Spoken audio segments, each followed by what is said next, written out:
Today we are going to take a look at how to cut your expenses significantly in 3 steps.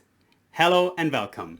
My name is Peter B. and I welcome you here at My First Million, where we are achieving our financial goals together.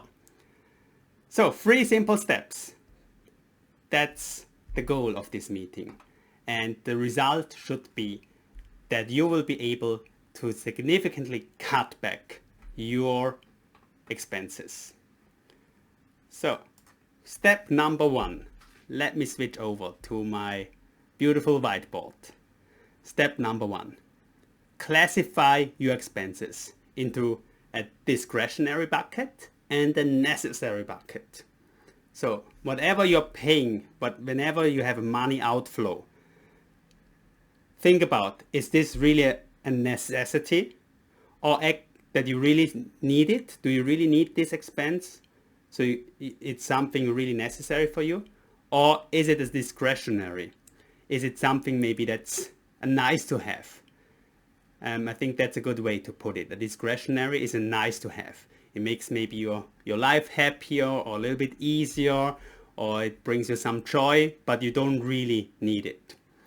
So for discretionary, always ask yourself, when something falls into the discretionary bucket, do you really want it or can you cut it off? For instance, a discretionary could be a subscription to maybe like to Netflix or Disney Plus or Hulu or something like that. And then think of yourself, think when you need to do the payment. Do you really use this service? Are you really using Netflix? Do you really need to use Netflix? Or the same for Disney Plus? And only put the money when you really get something out of it. And try to cut as much as possible from the discretionary bucket. Of course, I'm not recommending to cut out all your happiness in your life, but really consider what's really worth the money that you're spending on the discretionary bucket. Then on the necessary bucket, consider whether maybe there are cheaper alternatives out there. Whether maybe not just cheaper, but maybe also better alternatives out there. Whether you can reduce in some areas.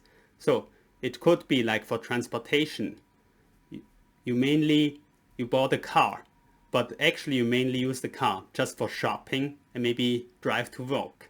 But if both your work location and maybe your shopping locations are in close proximity of your house, from your home, then maybe you don't necessarily need a car.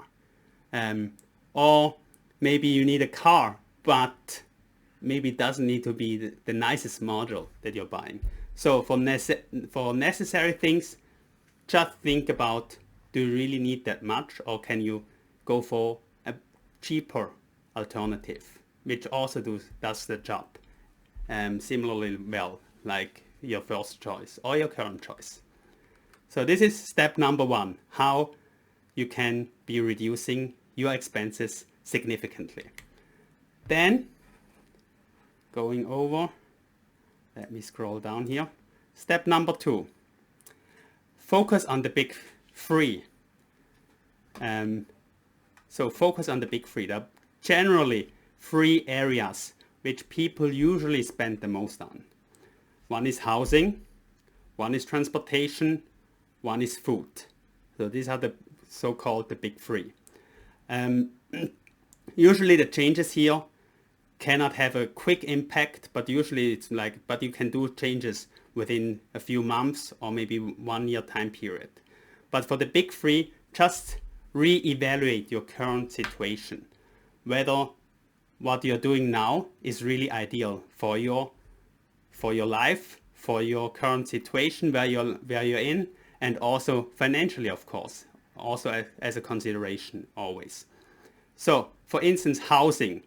Do you really need to have the size of the apartment or house that you're currently living in? Maybe there are cheaper alternatives out there. Maybe you can have as nice as a housing but live in a different location. or maybe you can downsize a little bit and live in a better location and still live, maybe have lower housing expenses. Maybe you can consider house hacking. Maybe that's something that you can Google up on YouTube. There are a lot of ideas for house hacking out there if you're not familiar with the term. And yeah, several things like this. Also, the general question for housing: is it better to buy or to rent? Reconsider this for your situation, especially if you are going through a big transition in life. This housing question maybe comes important again. Then also for transportation, reconsider your situation that you are in, and think about whether the current transportations that you're using are ideal for you and are really necessary. And of course, these areas all correlate or are related to one another. For instance, if you live close to your office, or if you can work remotely, then maybe you don't need to have a very nice car that you need to go to commute to your work. But in the other hand, if you maybe move out to a cheaper location, to a cheaper house, then maybe you need at least to have where maybe you're more in a rural location where public transportation is not good and your distances are longer, then maybe you need to have a reliable car, and therefore the transportation cost is a little bit higher, but maybe the housing cost is a little bit lower. Then the third area is food. I encourage every one of you to consider a healthy diet. So I wouldn't say like cut out your food expense in order just to eat on rice and beans, to live on rice and beans, stay healthy here. But in general, there are a lot of optimization on the food area as well. Maybe you can consider seasonality when you do your grocery shopping. Maybe eat less often outside, dine less often outside, instead cook by yourself. So this is the third area, and also very much related to lifestyle. And you see all three areas are very much related to your lifestyle. So just consider as a step 2 whether you can do any optimizations on your lifestyle. And you see here I put 4 into a bracket, especially in the Western world. A fourth area is using up a lot of expenses, and that's insurances. And that's potentially something a little bit more difficult if you're not very familiar with insurances on to defining the areas what's really needed or not. But in the Western world, most people are overinsured, whereas maybe in other areas of this world, people should consider insurances more often.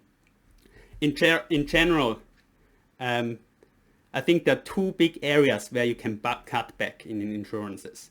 The first area, sometimes or often there are insurances who are covering the same area, who have overlapping areas, that one insurance is covering maybe this area and another insurance is covering another area, but there's overlapping areas here. So just make sure to optimize this there, that you don't insurance the same thing twice. And then I think the second, even bigger thing that you can consider to cut down in insurances is only, at least for me, my principle for insurances is, what if something happened? Will it ruin my financial situation, or could I pay it by myself? And I will only consider to insure this kind of events that are way too expensive for me, that will hit me back in my financial plans, or that could be potentially ruining me financially. So that's the area that I want to insurance. Whereas maybe smaller things that could break and maybe cost some money, I wouldn't consider insurance. Like I would never consider to insure my cell phone. I would never insure my tires on a car, for instance, because if they break, I should be able to pay them from my emergency fund. So, for instance, I think Dave Ramsey recommends an emergency fund of $1,000 at least. So everything that's below those threshold of your emergency fund shouldn't be covered by insurance mainly. So this should be mainly covered by the emergency fund, and it's over time should be cheaper for you. Also, if you consider maybe increasing your emergency fund a bit, you also have more and more wiggle room there in order to insure less and get things paid out of pocket if really something would be happening. So that's, I think, another area that people could be improving. And then step number 3 that I would recommend just as an exercise to cut down your expenses significantly. I would always ask myself to do better than average in any area. Is this a competition? Well, I'm a pretty competitive person, so I like to compare and do better, and I like to win. So what I like to do, and I'm not really recommending that every one of you will do that, but if you're also a competitive person, maybe it will help you that just look up the areas of expenses.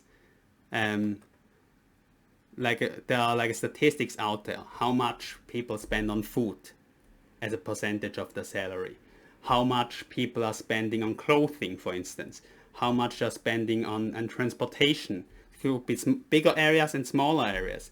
Maybe it also could be like average behaviors, like how often usually people go for a vacation trip, and how much does on average a vacation trip cost.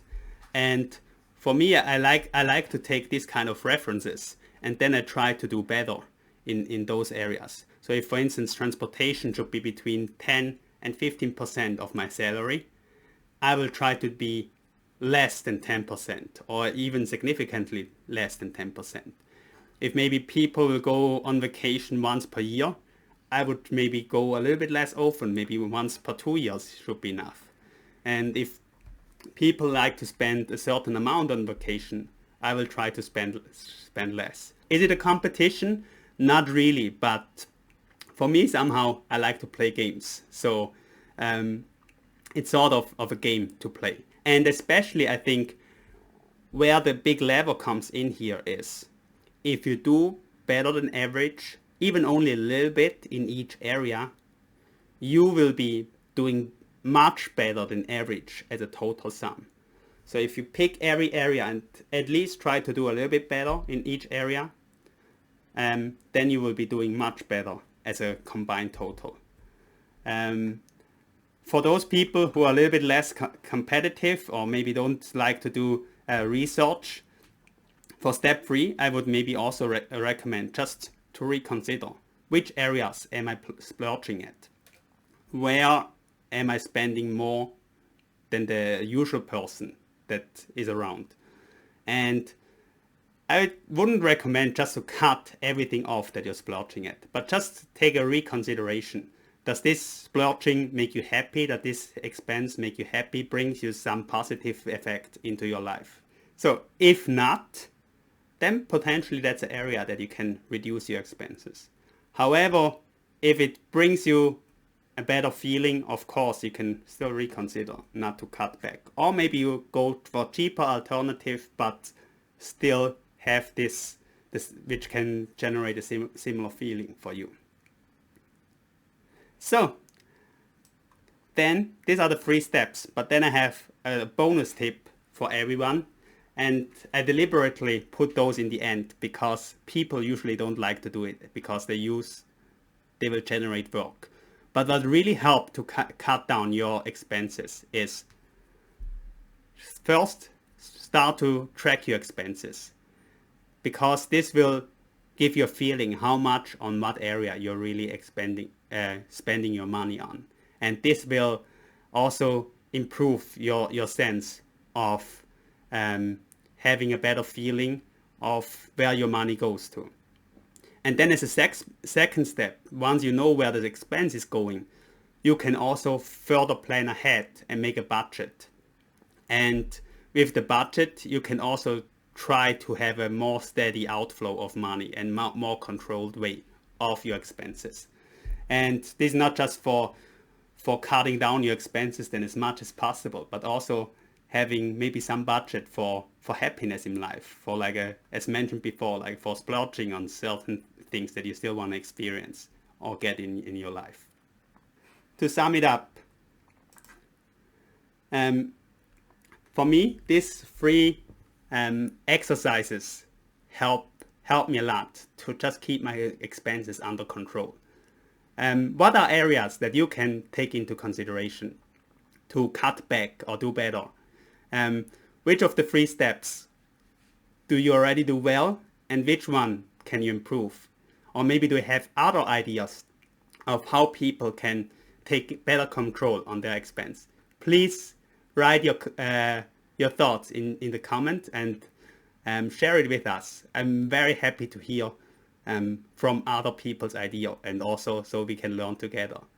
Thanks a lot for joining me today, and I very much look forward to see you in my next video, and especially I look forward to see you winning financially.